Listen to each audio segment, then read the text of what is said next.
السلام علیکم۔ آج کی جاسوسی کہانی بڑوں کے لیے نقاب پوش مجرم۔ شہر کی گلیوں میں رات کے سناٹے میں خاموشی ڈوبی جا رہی تھی۔ استنبول کی ہوا میں سخت تیزی سی تھی جو دل تک اترتی تھی۔ اس نے بلیک کوٹ پہن درست کیا اور قدم بڑھانے لگا۔ اس کا نام ایان تھا۔ وہ خفیہ ایجنسی سے تعلق رکھتا تھا۔ اس کی آنکھوں میں تجربہ بھی تھا اور تھکن بھی نمایاں تھی۔ آج رات اس کے ہاتھ میں بے حد خطرناک فائل پہنچی تھی۔ فائل میں بین الاقوامی نیٹ ورک کے کوڈز محفوظ کیے گئے تھے۔ غلط ہاتھوں میں چلی جاتی تو کئی ملک ہل جاتے۔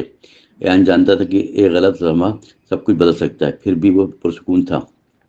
اچانک اس کے قدم رکے کیونکہ سامنے وہ کھڑی تھی۔ نیلی آنکھیں، براؤن کوٹ، ہاتھ میں چھوٹا سا پیکٹ پکڑے ہوئے۔ اس کا نام ایلین تھا اور وہ فری لانسر جرنلسٹ کراتی تھی، لیکن ایان جانتا تھا کہ وہ جرنلسٹ سے بڑھ کر کچھ اور تھی۔ اس کی موجودگی ہمیشہ کسی راز کی گواہی دیتی تھی۔ ایان نے قریب آ کر آہستہ سے آواز میں پوچھا، فائل لائی ہو؟ ایلین نے سر ہلایا اور پیکٹ ایان کی جانب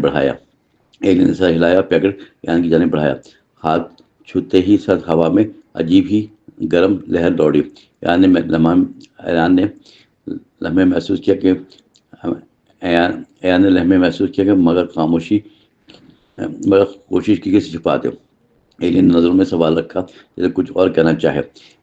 ایان نے پیکٹ کھولا، اندر سے فائل نکالی۔ فائل دیکھتے ہی اسے اندازہ ہو گیا کہ معاملہ سنگین ہے۔ کورس میں بہت سی بین الاقوامی تنظیم کے راز درج تھے۔ ایان نے کہا، ہم زیادہ دیر تک یہاں نہیں رک سکتے۔ ایلین نے جواب دیا، میں نے بھی یہی سوچا تھا پہلے۔ دونوں نے تیز قدم چھوڑ کر موڑ لیا۔ قریبی کافی روشنی دور تک تھی، دھند میں جھلملا رہی تھی۔ اندر بیٹھے لوگ بے خبری میں اپنی شام گزار رہے تھے۔ دونوں کھڑکی والے کونے میں بیٹھ کر آہستہ بولے۔ ایلین نے کہا، ان کورس کے پیچھے کوئی بڑا گروہ ہے۔ ایان نے کہا، مجھے شبہ یہ ہے کہ اسے گروہ نہیں لگتا، کسی بڑے ادارے کے اندر سے مدد مل رہی ہے۔ ایلین نے چھوٹے کارڈ پر چند نقطے بنائے خاموشی سے۔ ایان جانتا تھا کہ وہ ذہن سے تجزیہ کر رہی ہے۔ اس نے کارڈ گھمایا، پوچھا، کیا تم مجھ پر بھروسہ کرتے ہو؟ ایان نے لمحے محسوس کیا دل میں دھڑکن تیز ہوئی۔ اس نے آہستہ سے کہا، اگر نہ کرتا تو تمہارے ساتھ تھوڑی لاتا۔ ایلین نے مسکرا کر کہا، تم ہمیشہ لفظ کم استعمال کرتے ہو۔ ایان نے کہا کہ کام زیادہ ہوتا ہے الفاظ سے بڑھ کر۔ دونوں نے چند لمحے ایک دوسرے کو خاموشی سے کھولا۔ اس دوران اس لمحے کیفے کا دروازہ کھلا اور 3 لوگ داخل ہوئے۔ سیاہ کپڑے، تیز قدم، سیدھی نظریں، دونوں کی سمت اٹھی۔ ایان نے آہستہ سے سر جھکایا، فائل جیکٹ کے اندر چھپائی۔ ایلین نے پرس کھولا اور اندر ہاتھ رکھ کر تیار ہوئی۔ تینوں افراد آہستہ قدموں سے چلتے ہوئے قریب پہنچ گئے۔ ان کے چہرے پر کوئی تاثر نہیں تھا بلکہ مکمل سردی۔ ایک نے کہا، یہ فائل ہمارے حوالے کر دو ورنہ انجام برا ہوگا۔ ایان نے کرسی پیچھے دھکیلی اور کھڑا ہو کر سیدھا ہوا۔ ایلین نے اس کی آنکھوں میں اشارہ دیکھ کر سمجھ گئی فوراً۔ ایان نے کہا، تم لوگ غلط جگہ آئے ہو، واپس چلے جاؤ۔ ان میں سے ایک نے جیسے چھوٹا سا آلہ نکالا خاموشی سے۔ دوسرے نے میز پر ہاتھ رکھا جیسے دباؤ ڈالنا چاہ رہا ہو۔ تیسرے نے کمرے کے پیچھے ہاتھ رکھا جس سے ایان نے لمحہ گھمایا نہیں اور میز مضبوطی سے پیچھے ہٹی۔ ایلین نے بائیں جانب جھکتے ہوئے پرس سے شے نکالی۔ ایک تیز روشنی کا فلیش پورے کیفے پھیل گیا فوراً۔ تینوں افراد لمحے بھر کے کو اپنا کنٹرول کھو بیٹھے حیرت سے۔ ایان نے موقع جانا کر دروازے کی طرف دوڑ لگا دی۔ ایلین اس کے ساتھ قدم سے قدم ملاتے بھاگ رہی تھی۔ دونوں سڑک پر آ کر تیز رفتاری سے دائیں طرف مڑ گیا۔ استنبول کی رات میں گلیاں لمبی مگر خالی دکھائی دے رہی تھیں۔ گھروں کی دیوار سرد تھی، خاموشی پھیلی ہوئی تھی۔ ایان نے سانس دیتے ہوئے کہا، یہ لوگ بہت تیار تھے۔ ایلین نے جواب دیا، ان کے پاس اندر کی معلومات ہیں۔ ایان نے پھر بھی سوچ کر کہا، شاید کوئی ہمیں دیکھتا ہے۔ اس نے ایک جانب موڑ لیا اور تیز قدموں سے آگے نکل گیا۔ دونوں ایک پرانی عمارت کے سامنے رک کر ٹھہرے۔ چند لمحے چلاتا ہوا جیسے صدیاں گزر چکی تھی، اسے کھلے ہوئے اندر دھندلی روشنی اور پرانی فضا میں پھیلی ہوئی تھی۔ ایان نے یہاں ہم چند لمحے محفوظ رہ سکتے ہیں۔ ایلین نے بیٹھ کر کہا، ہم اپنے بال درست کے پھر کچھ پریشان۔ ایان نے فائل باہر نکالے میز پر رکھ دی۔ ایلین نے کہا، تم جانتے ہو یہ کورس کسی حد تک ہم اہم ہے، کس حد تک اہم ہے؟ ایان نے کہا ہاں، اس کے لیے تمہیں ساتھ کام کرنا ہوگا۔ ایلین نے نظریں جھکا لی، تو ہمیشہ خود کو روکتے ہو۔ ایان نے اس کی طرف دیکھا اور لمحے سا رک کر بولا، یہ کام جذبات سے دور رہنے میں مجبور کر دیتا ہے۔ ایلین نے کہا اگر جذبات نہ ہو تو انسانیت کھو جاتی ہے۔ ایان نے اس بات پر خاموشی اختیار کر لی، سوچتے ہوئے۔ اچانک اوپر کی منزل سے ہلکی سی آہٹ کی آواز ہے۔ ایان نے ہاتھ اشارے سے ایلین کو پیچھے رہنے کو کہا۔ وہ احتیاط سے سیڑھیوں کی طرف بڑھا، اوپر نظر دوڑائی تو جج چھت کے قریب سایہ سا ہلکا کر رہا تھا۔ ایان نے فوراً آہستہ رکھ کر خود کو ستون کے پیچھے چھپایا۔ ایلین نے نیچے سے اسے دیکھا اور سوالی نظروں سے دیکھا۔ ایان نے ہاتھ اٹھا کر اشارہ کیا، آواز نہ نکالنا بھی۔ سایہ آہستہ آہستہ آگے بڑھنے لگا، جیسے زمین پر دبے قدم۔ ایان نے اچانک حرکت کی اور ستون کے پیچھے سے نکلا۔ سامنے کھڑا شخص چونک گیا، پیچھے ہٹنے میں ناکام رہا۔ ایان نے اسے قابو کرتے ہوئے سخت لہجے میں پوچھا، تم کون ہو؟ کس کے کہے ہمارے پیچھے آئے ہو؟ شخص نے خوفزدہ ہو کر، میں صرف پیغام لایا ہوں۔ ایلین اوپر آئی اور ایان کے قریب کھڑی ہو گئی۔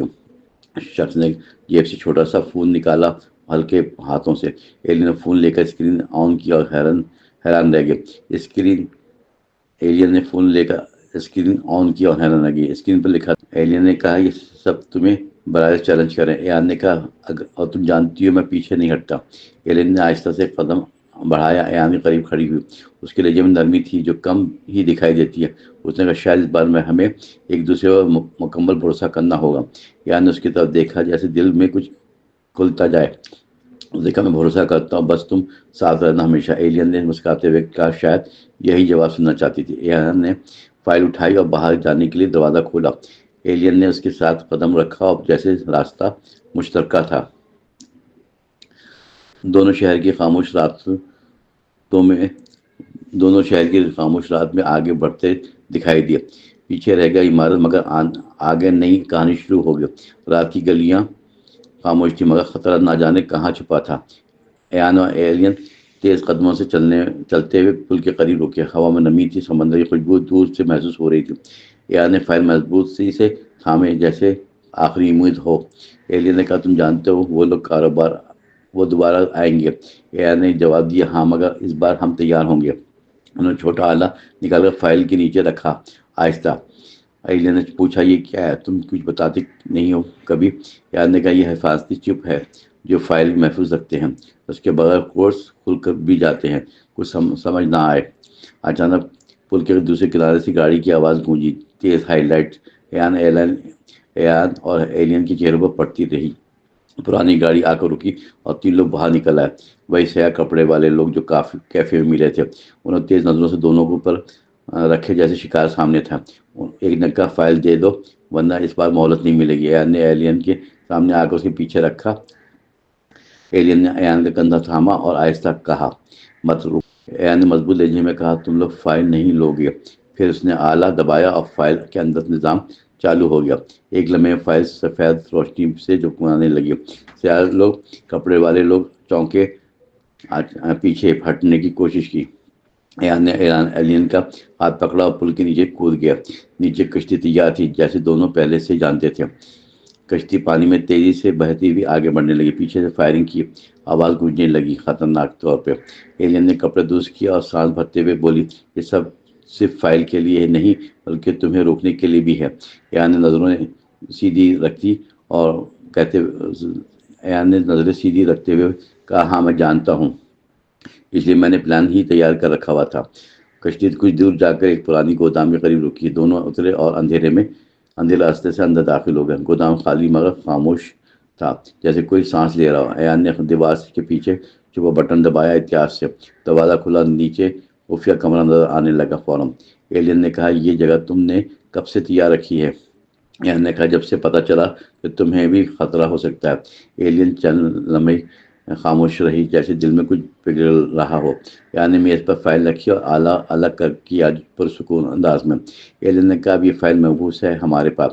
ایان نے فائل بند کی اور اس کی طرف قدم بڑھایا۔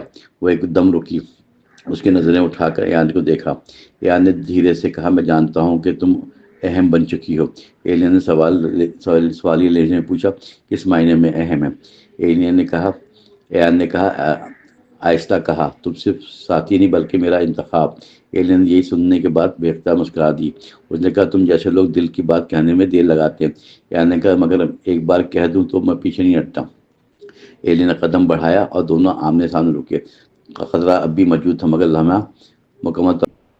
لمحہ مکمل طور پر ان کا تھا۔ اور پھر اوپر گودام کی چھت پر پھر آہٹ سنائی دی۔ ایلین نے کہا، لگتا ہے لوگ ابھی بھی تلاش کر رہے ہیں۔ ایان نے جواب دیا، فائل محفوظ ہے، اب ہم بھی محفوظ ہیں۔ انہوں نے ایلین کا ہاتھ تھاما، جیسے فیصلہ آخری دونوں خفیہ راستے کی طرف بڑھے، اور جیسے ایان جانتا تھا راستہ لمبا مگر محفوظ تھا، جیسے امید کی لکیریں چل رہی ہوں۔ باہر کھلنے والا دروازہ شہر کے دوسرے حصے میں نکلتا تھا۔ صبح کی روشنی آسمان پر اپنا رنگ ڈال رہی تھی۔ ایان نے کہا، رات ختم ہوئی مگر کہانی نہیں رکی۔ ایلین نے مسکرایا کہ ہاں، اہم بات یہ ہے کہ ہم ساتھ ہیں۔ ایان نے فائل کو دوبارہ ہاتھ میں لیا اور مضبوطی سے۔ ایلین اس کے کندھے کے برابر چلتی رہی، خاموشی سے۔ دونوں شہر کی خالی سڑکوں پر آگے بڑھتے رہے، اعتماد سے۔ پیچھے خطرات رہ گئے مگر آگے نیا مستقبل کھلا تھا۔ ایان نے کہا، یہ کھیل ختم نہیں ہوا، جانتی ہوں میں۔ ایلین نے جواب دیا، مگر اب ہمیں رکنے والا کوئی نہیں۔ دونوں نے تیز قدم رکھے، جیسے نیا آغاز سامنے آیا۔ ہوا میں تازگی تھی، روشنی دھیرے دھیرے پھیل رہی تھی۔ ایان نے آسمان دیکھا اور کہا، آج سب کچھ بدل جائے گا۔ اس لمحے کہانی اپنے مضبوط انجام تک پہنچ گئی۔